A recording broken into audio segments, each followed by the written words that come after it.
జగన్మోహన్ రెడ్డి సమయంలో జరిగిందని ఆరోపించబడుతున్న ఆంధ్రప్రదేశ్ లిక్కర్ స్కామ్లో ఇప్పుడు ఎన్ఫోర్స్మెంట్ డైరెక్టరేట్ ఎంటర్ అయింది. సో ఈడీ ఎంటర్ కావడం అనేది అనేక రకాల పొలిటికల్ క్వశ్చన్స్ని రైజ్ చేస్తుంది. ఈడీ ఏం చేస్తుంది, సిట్ ఏం చేస్తుంది, న్యాయ ప్రక్రియ ఏంటి, లిక్కర్ స్కామ్లో ఏం తేలుతుంది, ఫైనల్గా శిక్షలు ఎవరికి పడతాయి, కోర్టులో ఏం జరుగుతుంది, ఇవన్నీ ఒక డైమెన్షన్.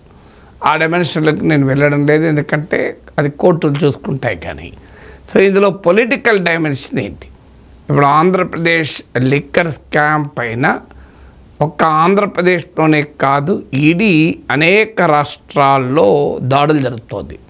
పొరుగు రాష్ట్రాలైన తెలంగాణ, కర్ణాటక, తమిళనాడు, ఇలా వివిధ రాష్ట్రాల్లో ఈడీ దాడులు జరుపుతోంది.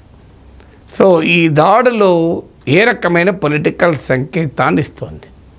ఆల్రెడీ మనం చూసాం, మీకు కర్ణాటకలో ఈడీ వ్యవహరించే తీరు, అక్కడ కాంగ్రెస్ ప్రభుత్వాన్ని ఇరకాటంలో పెట్టడానికి, ఇక్కడ ఈడీ ఢిల్లీ లిక్కర్ స్కామ్లో కవితను అరెస్ట్ చేయడం, తమిళనాడులో స్టాలిన్ ప్రభుత్వంలో మంత్రి బాలాజీ పైన ఈడీ కొరడా. సో ఇవన్నీ తప్పుడు కేసులు నేనేం అనడం లేదు, కానీ ED as a very bad history. Conviction rate చాలా తక్కువ. ఈడీ పెట్టే కేసుల్లో 95% ప్రతిపక్ష పార్టీలపైనే. ఇదేదో నా ఆరోపణ కాదు, సాక్షాత్తు సుప్రీంకోర్టే వ్యాఖ్యానించింది, you are acting like a crook అన్నది. So you are fighting political battles అని ఈడీని వాయించింది. ఫైటింగ్ పొలిటికల్ బ్యాటిల్స్, మీరు రాజకీయ యుద్ధాలు చేస్తున్నారు అని. రాజకీయ యుద్ధాలు ఎవరిపైన చేస్తారు? అధికారంలో ఉన్న వారిపైన చేయరు కదా, అపోజిషన్లో ఉన్న వారిపైన చేస్తారు కదా. మీకు గుర్తుండే ఉంటుంది, చంద్రబాబు నాయుడు పైన జగన్మోహన్ రెడ్డి ప్రభుత్వం స్కిల్ డెవలప్మెంట్ స్కామ్ అని ఆరోపించి చివరకు చంద్రబాబును అరెస్ట్ చేసిన సమయంలో కూడా ఈడీ ఉంది. అక్కడ కూడా మీరు గూగుల్లో కొట్టినా వస్తుంది, ED in Andhra Pradesh skill development scam అని. సో ఎప్పుడైనా రాష్ట్ర ప్రభుత్వము ఒక అవినీతి ఆరోపణ చేస్తూ కేసు పెట్టడంతో ఈడీ ఎంటర్ అవుతుంది. Prevention of money laundering act కింద. సో డబ్బులు అటు ఇటు మారాయని. ఇప్పుడు కూడా ఆరోపణ ఏంటి, ఏపీ లిక్కర్ స్కామ్లో భారీగా ముడుపులు చెల్లించారు. ఈ ముడుపులు రకరకాల మార్గాల్లో వెళ్ళి డొల్ల కంపెనీలో పెట్టుబడులుగా మారి ఆ తర్వాత మళ్ళీ అది రౌండ్ తిరిగి చేరాల్సిన చోటుకి చేరింది అని ఇప్పటికే స్పెక్యులేషన్ వస్తుంది. సిట్ జగన్ అరెస్ట్ చేస్తుందా అని. కానీ మళ్ళీ ఆ అరెస్టు న్యాయపరమైన అంశం కాదు, లీగల్ అంశం కాదు. లీగల్గా కావాలంటే ఈ క్షణం కూడా జగన్మోహన్ రెడ్డి, చంద్రబాబు నాయుడు ప్రభుత్వం అరెస్ట్ చేయొచ్చు. మన దేశంలో ఓ కేసులో అరెస్ట్ చేయడం అనేది పెద్ద కష్టమైన అంశం కాదు. బెయిల్ వస్తుంది రాదు అది తర్వాత సంగతి. అరెస్ట్ అయితే పెద్ద ఇష్యూనే కాదు. అందులో ఈడీ పెట్టినటువంటి కేసుల్లో బెయిల్ కూడా కష్టంగా కూడా ఉంటుంది. సో అదొక లీగల్ ప్రాసెస్. అందువల్ల జగన్మోహన్ రెడ్డిని చంద్రబాబు నాయుడు అరెస్ట్ చేయాలి తెలుగు తమ్ముళ్ళు అడుగుతున్నట్లు అనుకుంటే అది it a matter of any moment. కానీ అది ఒక పొలిటికల్ డిసిషన్. ఇప్పుడు ఆల్రెడీ చంద్రబాబు నాయుడు అరెస్ట్ చేయడం పెద్ద తప్పని జగన్మోహన్ రెడ్డికి కూడా అర్థమైంది. వైసీపీలో ఉన్న సీనియర్ నేతలకు కూడా, మా సార్ కూడా ఇప్పుడు అంగీకరిస్తున్నాడు ప్రైవేట్గా, పొరపాటు చేశాం, అరెస్ట్ చేయాల్సింది లేకుండే, అది నష్టం కలిగించింది అన్న అంచనాకు జగన్మోహన్ రెడ్డి కూడా వచ్చాడు. సో అందువల్ల చంద్రబాబు నాయుడు కూడా ఆచి తూచి వ్యవహరిస్తున్నాడు ఈ కేసులో. అందువల్ల ఏమైనా చంద్రబాబు నాయుడు తాను అరెస్ట్ చేస్తే పొలిటికల్గా నష్టం వస్తుందా? ఎందుకంటే జగన్ తనను అరెస్ట్ చేసి నష్టపోయాడు కనుక అదేదో కేంద్ర సంస్థలతో చేస్తే ఆ నష్టం రాదు, రాజకీయ కక్షతో చేశారని. ఎందుకంటే జగన్మోహన్ రెడ్డికి భారతీయ జనతా పార్టీ నాయకత్వానికి మధ్య సత్సంబంధాలు ఉన్నాయన్నది అందరికీ తెలుసు. ఆ పబ్లిక్ పర్సెప్షన్ కూడా ఉంది, ఎందుకంటే బీజేపీకి జగన్కు మధ్య ఉన్న రిలేషన్షిప్ ఇటీవల వైస్ ప్రెసిడెంట్ ఎన్నికల్లో స్పష్టంగా బయటపడింది కదా. బీజేపీ కేసీఆర్ను అడగలేదు మద్దతు, కేవలం జగన్ మాత్రమే మద్దతు అడిగారు. జగన్ ఏమి ఎన్డీఏలో లేడు, ఎన్డీఏలో లేని ప్రతిపక్ష పార్టీలను కూడా అడుగుతున్నారు అనుకుంటే మరి ఎందుకు కేసీఆర్ని అడగలేదు? సో కేసీఆర్ను కూడా అడిగి ఉండాలి కదా. సో ఎన్డీఏలో లేని పార్టీలు అన్నింటినీ అడుగుతున్నామంటే తెలంగాణలో కేసీఆర్ను ప్రత్యర్థిగా బీజేపీ చూస్తోంది కనుక అడగలేదు. మేమేమన్నా నిన్ను ఎవరు అడిగారు మద్దతుని కూడా కిషన్ రెడ్డి మాట్లాడని చూశాం. జగన్ మద్దతు అడిగారు, అవసరం కూడా లేదు. వైసీపీ మద్దతు లేకపోయినా కూడా ఎన్డీఏ అభ్యర్థి వైస్ ప్రెసిడెంట్గా గెలుస్తాడు. ఇక్కడ కనీసం బీజేపీ తెలంగాణలో కాంగ్రెస్పై పోరాడుతుంది, బీఆర్ఎస్పై కాదు. ఆంధ్రప్రదేశ్లో బీజేపీ భాగస్వామిగా ఉన్న కూటమి వైసీపీ పైన పోరాడుతుంది.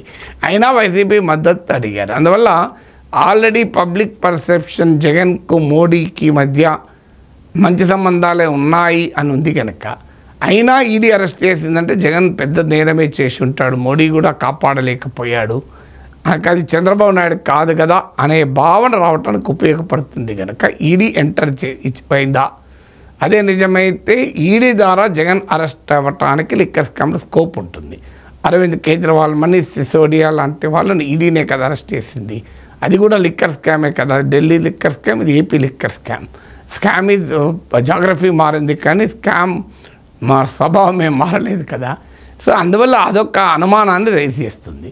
ఎప్పుడైతే అదే అనుమానం నుంచి ఒక క్వశ్చన్ కూడా వస్తుంది, మరి నిజంగానే బీజేపీ జాతీయ నాయకత్వం జగన్ పైన కేసు పెడుతుంది, అరెస్ట్ చేస్తుందా? జగన్ పైన అరెస్ట్ చేయాలనుకుంటే లిక్కర్ స్కామ్ ఎందుకు?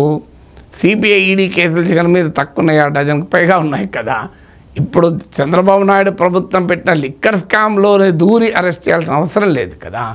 ఆల్రెడీ ఆయన పైన బోర్డు కేసునే 11 ఏళ్ళుగా బెయిల్ మీద ఎలా ఉండగలిగాడు? మోడీ ఆశీస్సు లేకపోతే ఉండగలుగుతాడా? అది ప్రాక్టికల్గా సాధ్యమా? సో అందరికీ అర్థమవుతుంది కదా.